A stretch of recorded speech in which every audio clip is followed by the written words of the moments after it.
हमें जीवन में कई ऐसे महापुरुषों से मिलने का अवसर मिला जो इस युग के बहुत ही महान संत थे।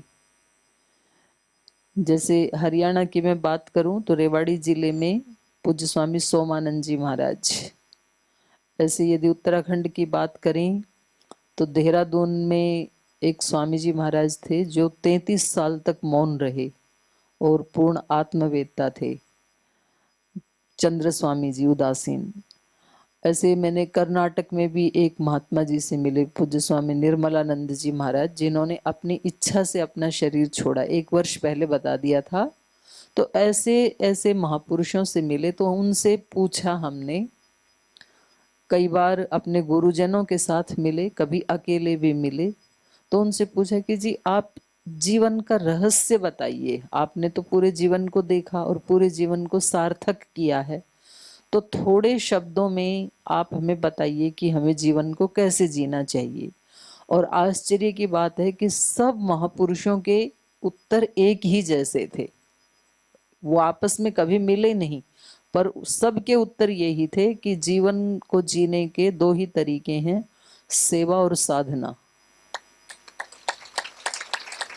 अच्छा, इससे पहले भी एक यहाँ पर ही गुरुकुल कांगड़ी में स्वामी श्रद्धानंद जी के एक शिष्य हुए आचार्य अभयदेव, वो बाद में पांडिचेरी चले गए थे श्री अरविंद की शरण में। तो उन्होंने एक पुस्तक लिखी, यज्ञ और योग। अर्थ वही है, योग का मतलब शक्तियों का अर्जन और यज्ञ का मतलब सेवा में विसर्जन। साधना का मतलब है शक्तियों का अर्जन और सेवा का मतलब है उनका लोक कल्याण में विसर्जन। और देसी भाषा में बोलें तो कमाना और बांटना। कुछ चीज जैसे घर में हम धन कमाते हैं तो फिर खर्च करते हैं, यदि कमाए नहीं तो खर्च करने के लिए हमारे पास हाथ में होगा नहीं एक कौड़ी भी। तो साधना का मतलब है कुछ धन हम कमाएं। और वो पहले ही दिन बात हुई थी कि धन कमाने के लिए या साधना करने के लिए क्या करना पड़ता है?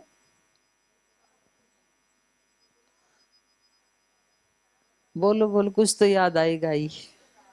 साधना करने के लिए या कुछ कमाने के लिए क्या करना पड़ता है? दोनों एक ही बात है, पुरुषार्थ कहें या तप कहें। तप क्या होता है? तपना क्या होता है, वही तो पूछ रही हूँ, तप क्या होता है? पहले दिन आपको बताया था तप का मतलब है तपो द्वंद्व सहनम। पूज्य साध्वी जी भी बताती हैं आपको, पूज्य साध्वी देववाणी जी। द्वंद्वों को सहन करना, द्वंद्व आते हैं जीवन में। कभी आप जब अपने घर में होते हो तो सुबह सुबह खाने को फल मिलते हैं, और पतंजलि योग पीठ में आते हो तो खाने को पोहा मिलता है। तो फिर आप कहते हो जी थोड़े फल की व्यवस्था कर दो। जब अपने घर में होते हो तो 3-4 बजे चाय बिस्किट मिलते हैं, और जब पतंजलि योग पीठ में होते हो तो पूज्य स्वामी परमार्थ देव जी का प्रवचन होता है। तो ऐसे जीवन में आते हैं द्वंद्व, उनको सहन करना, उसका नाम तप है। तो उससे शक्तियों का अर्जन होता है। पुरुषार्थ कहें, तप कहें, साधना कहें, एक ही बात है, पर कुछ कमाई करनी होती है व्यक्ति को मेहनत करके, और फिर उसको बांटना। सेवा, अब सेवा भी कई तरह की होती है। माता पिता की सेवा, जीव जंतुओं की सेवा, गाय की सेवा, रोगियों की सेवा, भूखों की सेवा, चींटियों की सेवा, देश की सेवा जो सीमा पे खड़े हैं। फिर कितनी प्रकार से सेवा हो सकती है। धन देकर किसी की सेवा हो सकती है, औषधियां बांटकर किसी की सेवा हो सकती है, वस्त्र बांटकर किसी की सेवा हो सकती है, गरीब हैं तो कॉपी पेन किताब आदि उनको निशुल्क बांटकर उनकी सेवा हो सकती है। तो सेवा के कितने प्रकार हैं? अनंत प्रकार हैं, बहुत प्रकार की सेवा हो सकती है। अब जैसे मान लो किसी ने हॉस्पिटल बनाया, तो एक हॉस्पिटल बनाने में कितने रुपए लगते हैं? पहले बनाओ, फिर उसमें डॉक्टर को लाओ, फिर मशीनें लाओ, करोड़ों रुपए खर्च हो जाते हैं, और फिर उसमें रोगी आरोग्य पाए। तो ये क्या हो गई? सेवा। ये भी एक सेवा है। जिनके पास वस्त्र आदि नहीं है, पहले वस्त्र खरीद के लाओ, खरीदने के लिए पहले पैसे कमाओ, फिर उनको दे करके आओ। तो ये भी हो गई एक सेवा। तो सेवा के बहुत सारे स्वरूप हैं। अब उसमें ये देखना हमारी सामर्थ्य क्या है, क्योंकि सामर्थ्य नहीं है तो सेवा कर नहीं सकते। हमारे सामने सामने, हमारे अड़ोस पड़ोस में, हमारी रिश्तेदारी में, जानकारी में कैंसर जिनको हो गया, अब हम उनका ट्रीटमेंट हॉस्पिटल में तो करा नहीं सकते। हम उनको मुंबई चंडीगढ़ जैसे महंगे हॉस्पिटल में नहीं भेज सकते, इतने हमारे पास पैसे नहीं है। लेकिन इन सारी सेवाओं में आप गहराई से जब चिंतन करेंगे तो सबसे श्रेष्ठ सेवा है योग की सेवा। आप किसी व्यक्ति को योग से युक्त कर दीजिए, सुबह जल्दी उठना सिखा दीजिए 3 बजे, आप उसको प्राणायाम करना सिखा दें, व्यायाम करना सिखा दें, सुख दुख में सम रहो ये सिखा दें, वो तो अपने जीवन से सिखाना पड़ेगा। एक व्यक्ति बहुत भूखा था और उसके घर परिवार वालों ने उसको घर से निकाल दिया कि कुछ कमाते धमाते तो हो नहीं, अब कितने दिन आपको बैठे बैठे खिलाएं हम। तो बेचारा बहुत परेशान हो गया, इधर उधर जानकार जो लोग थे, मित्र थे, संबंधी थे, उनके पास गया, भाई तुम ही रख लो, किसी ने उसको नहीं अपनाया। आखिर में वो बहुत परेशान होकर के एक जंगल में चला गया कि मैं कहीं ना कहीं आत्महत्या कर लूंगा, ऐसे सोच के जंगल में चला गया। जब वो गया तो वहां उस जंगल में 2 पति पत्नी लकड़ी काटने के लिए रोज जाते थे और अपना खाना अपने साथ लेकर के जाते थे। वो खाने लगे और वो व्यक्ति वहीं पहुंच गया, क्योंकि भूखे को क्या दिखाई देता है? खाना ही दिखाई देता है भूखे को तो हर जगह। और जहां व्यक्ति की चाह होती है वहां राह भी बन जाती है। पता नहीं कहाँ अन्न की सुगंध आई, वो उनके पास ही पहुंच गया। तो बोले कि भाई आप मेरे को खाना दे दो। बोले भाई क्यों, आप तो देखने में ठीक ठाक लग रहे हो, आपको खाने की आवश्यकता क्यों पड़ी? तो उसकी पत्नी ने कहा दे दो, भूखा आदमी है, अपने पास जो अपन थोड़ा कम खा लेंगे। बोले नहीं, पहले इसकी परिस्थिति के बारे में जानना चाहता हूँ। तो उसने अपनी पूरी राम कहानी सुनाई। और वो क्योंकि युवक व्यक्ति था तो उस व्यक्ति ने कहा कि मैं देखो आपको अपनी ये कुल्हाड़ी तो दे सकता हूँ, खाना नहीं दे सकता हूँ। वो बोले कुल्हाड़ी मैं करूँ क्या कुल्हाड़ी का? बोले भाई हम यहाँ लकड़ी काटने आते हैं और बेच देते हैं इसको जा करके, कभी कोई धनवान मिल जाते हैं मार्केट में, कभी कोई सामान्य मिलते हैं, उससे फिर जो धन मिलता है उससे हम अपना परिवार चलाते हैं। तो बोले भाई भूखे से तो कुल्हाड़ी नहीं चलेगी। तो वो बोले भाई खाना तो हम नहीं दे सकते, हम आपको कुल्हाड़ी दे सकते हैं। अब उसने सोचा मरता क्या ना करता, बोले चलो कुल्हाड़ी ही दे दो, थोड़ी बहुत काटूंगा, वैसे शक्ति तो है नहीं मेरे अंदर। तो वो साथ गए और उन्होंने कहा देखो ये लकड़ियां हैं, इनकी बहुत अच्छी कीमत मिलती है, तुम ये काट करके ले जाओ। तो वो काट करके ले गया। बोले हम भी साथ चलते हैं, अपना गट्ठर वो भी साथ लेके गई। तो वहां मार्केट में गए तो जो उनके रोजाना ग्राहक थे, तो इस व्यक्ति ने कहा भाई आज इसकी खरीद लो आप। अच्छे से दाम में उसकी लकड़ियां खरीद ली और उसको पैसे मिल गए। तो उस व्यक्ति ने कहा अब आप जिस दुकान पे चाहो बढ़िया से बढ़िया खाना खा लो। वो व्यक्ति जो भी खाने की उसकी इच्छा थी किसी दुकान पे गया, उसने खाना खा लिया और खाना खा के उसको इतनी तृप्ति मिली और इतने आत्म संतोष की उसको अनुभूति हुई कि उस व्यक्ति ने उस कुल्हाड़ी देने वाले का 100 बार धन्यवाद किया और उसको दंडवत प्रणाम किया कि भाई यदि आप मेरे को रोटी दे देते तो थोड़ी देर के लिए तो मेरी भूख मिट जाती, लेकिन मैं फिर मांगता कहीं, फिर वही दुत्कार मिलती मुझे। और अब तो आप मेरे को इन पैसों से एक कुल्हाड़ी दिला दो। तो उसने कहा ठीक है, एक कुल्हाड़ी दिला दी और बोल रोज तुम हमारे साथ ही आया करो जंगल में काटने के लिए। ऐसे करते करते 1 महीना, 2 महीना, 6 महीने बीते और अब उस व्यक्ति के पास पूरा धन भी हो गया, पुरुषार्थ भी करने लगा।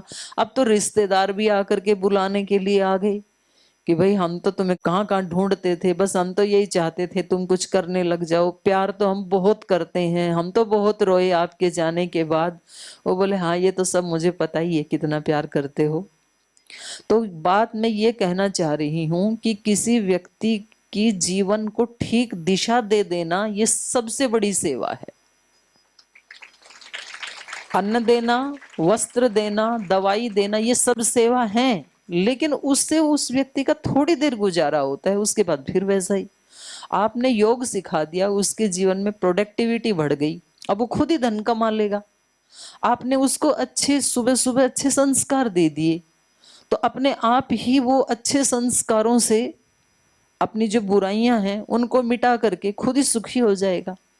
तो किसी व्यक्ति के जीवन को बदल देना, ये सबसे बड़ी सेवा है जो आप कर रहे हैं।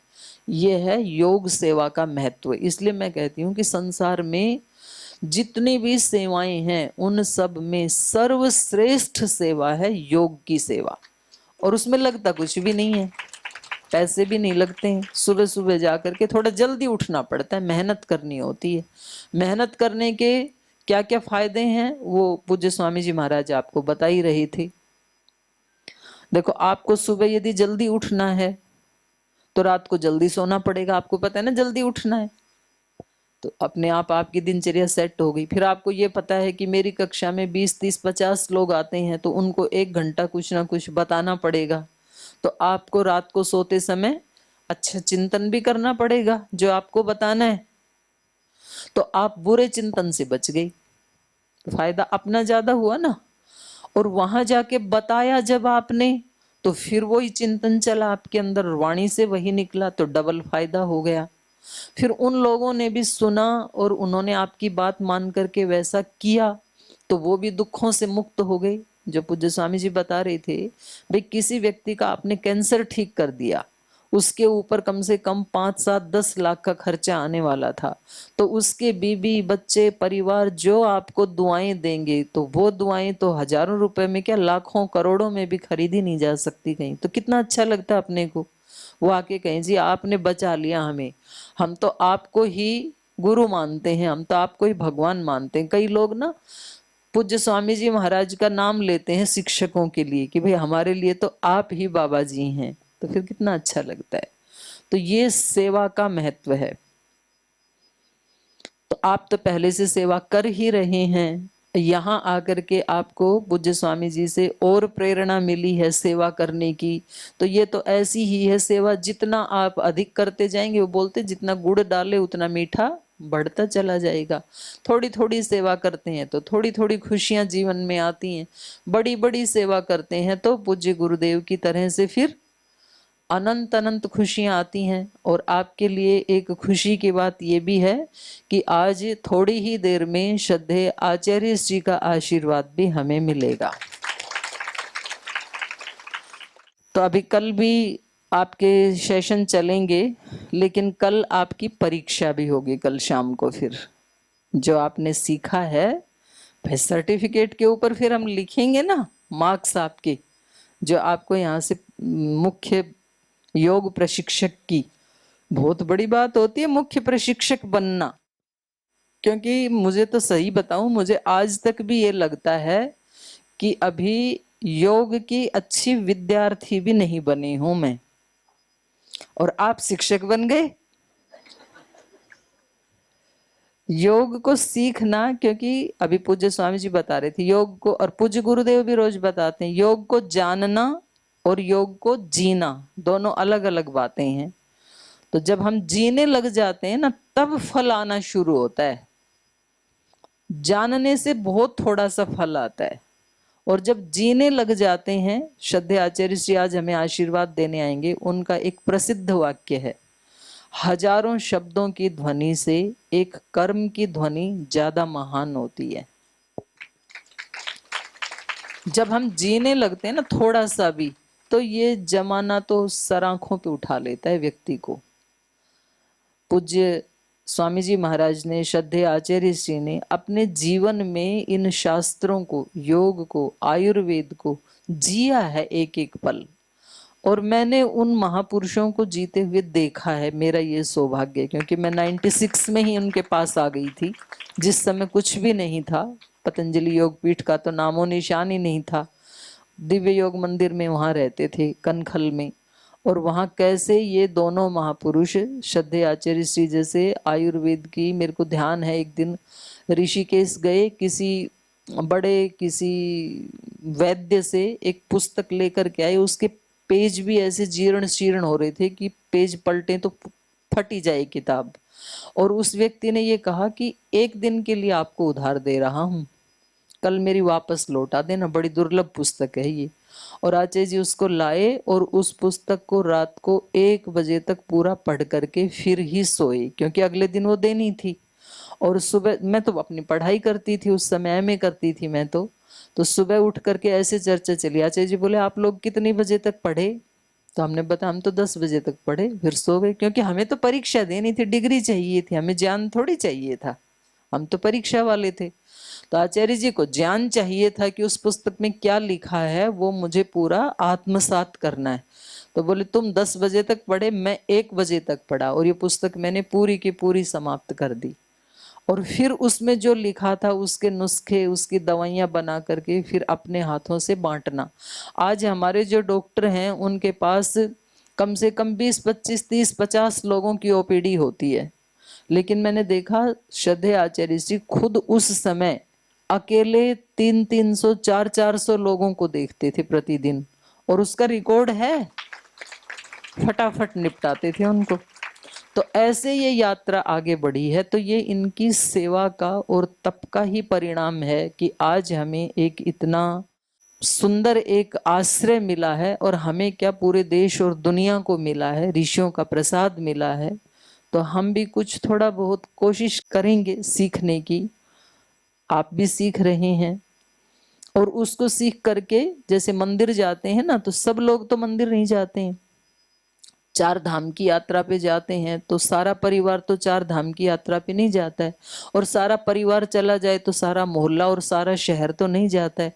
तो हम क्या करते हैं, वहां से प्रसाद लाते हैं 4 धाम से, और फिर सबको थोड़ा थोड़ा बांटते हैं। या मंदिर में भी जाते हैं, प्रसाद लेके जाते हैं, तो वापस आते समय थोड़ा थोड़ा बांटते हैं, क्योंकि हमें ये लगता है कि प्रसाद खुद खाने के लिए नहीं होता, देवता से जो मिला है वो सबको बांट के हमें प्रसन्नता मिलती है, बल्कि कई बार तो अपने लिए नहीं बचता है, तो जो थोड़े बहुत भोरे भारे होते हैं, चूरा होता है, उसी को खा के हम संतोष कर लेते हैं।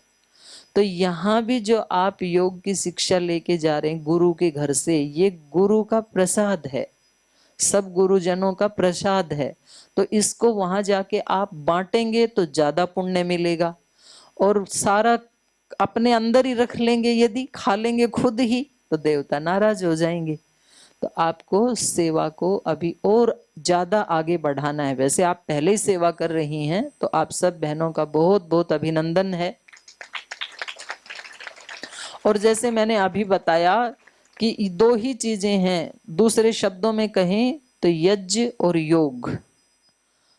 यज्ञ और योग ये 2 मनुष्य के पंख बताए हैं हमारे ऋषियों ने, जिससे हम आकाश में उड़ान भर सकते हैं। जैसे पक्षी 2 पंखों से उड़ान भरते हैं, कितनी दूर तक जाते हैं, तो ऐसे मनुष्य जो उड़ान भर सकता है, तो वो 2 ही पंख हैं, एक यज्ञ, एक योग।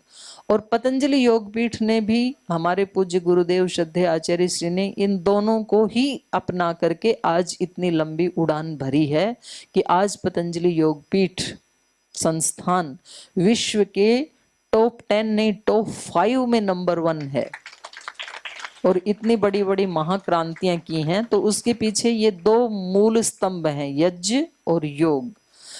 जिस समय हमारे पास कुछ भी नहीं था, मैं 96 की बात कर रही हूं, उस समय भी श्रद्धेय स्वामी जी महाराज पूज्य आचार्य श्री यज्ञ के प्रति उतनी ही उदारता रखते थे।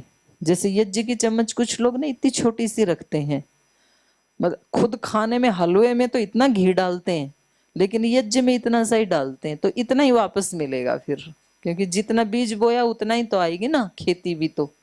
तो इतनी ही मोटी चम्मच थी उस समय भी, जब खाने को नहीं था। तो रोटी बेशक नहीं बिना चुपड़ी रह सकती हैं, लेकिन यज्ञ में तो उतना ही घी डाला जाएगा।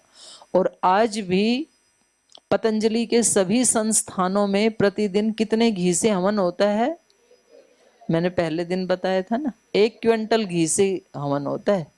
तो ये यज्ञ की क्या महिमा, यज्ञ से ही मिला है। यज्ञ और गौ सेवा और योग की सेवा तो है ही है। तो सेवा और यज्ञ, इन दोनों से ही ये पतंजलि आज यहाँ आप सबके सामने है। अच्छा, आप अलग अलग संस्थान देख के आए तो आपको कैसा लगा? फेज 1, फेज 2, विश्वविद्यालय, योग ग्राम, तो कल का कैसा रहा? आने को ही मन नहीं कर रहा था। आज पदार्थ देख के आए तो कैसा लगा? और पूरा तो देख नहीं पाए, बस ऐसे ऐसे घुमाया है आपको केवल दूर दूर से, क्योंकि पूरा देखने के लिए तो महीनों चाहिए, कहाँ से लाएंगे इतना टाइम। बस ये तो झलक दिखाई है एक आपको। तो ये योग और यज्ञ का ही विस्तार है। तो अभी योग की सेवा कितनी सर्वश्रेष्ठ सेवा है वो आपने पूज्य स्वामी परमार्थ देव जी महाराज जी से सुनी। तो एक बार फिर से बहुत बहुत अभिनंदन स्वामी जी महाराज का। और अपने मुख्य केंद्रीय प्रभारी हैं पूज्य स्वामी जी महाराज, इनके कुशल नेतृत्व में लाखों करोड़ों भाई अपने जीवन की दिशा को एक आध्यात्म की तरफ, योग की तरफ लेकर के जा रहे हैं। और उसके साथ ही पतंजलि विश्वविद्यालय में भी एक प्रोफेसर के रूप में भी अपनी सेवा दे रहे हैं। तो बहुत बहुत अभिनंदन है। और इनके साथ ही पूज्य स्वामी यज्ञ देव जी, यज्ञ के इतने प्रेमी हैं। जब से पतंजलि योग पीठ में आई, इनकी रुचि हमेशा यज्ञ में ही रहती थी। तो बड़ी इनको प्रेरणा दे दे करके, निवेदन कर करके हमने कहा कि भाई आप पहले पढ़ाई पूरी कर लो, आप एमए पीएचडी तो कर लो। तभी पीएचडी तो अभी इनकी जारी ही है, और वो भी यज्ञ के ऊपर ही। और इन्होंने यज्ञ के पीआरआई में डॉक्टर अनुराग और उनकी टीम के साथ मिलकर के अन्वेषण भी किए हैं। तो यज्ञ का क्या महत्व है और उससे क्या क्या हम और अपने जीवन में लाभ उठा सकते हैं, और कितने क्या क्या इन्होंने रिसर्च किए हैं, वो सब भी आपके सामने बताएंगे। तो एक बार आपकी जोरदार करतल ध्वनि के बीच में मैं पूज्य स्वामी यज्ञ देव जी को आमंत्रित करती हूँ कि वो यज्ञ के बारे में अपने वक्तव्य को हम सब बहनों के समक्ष प्रस्तुत करें।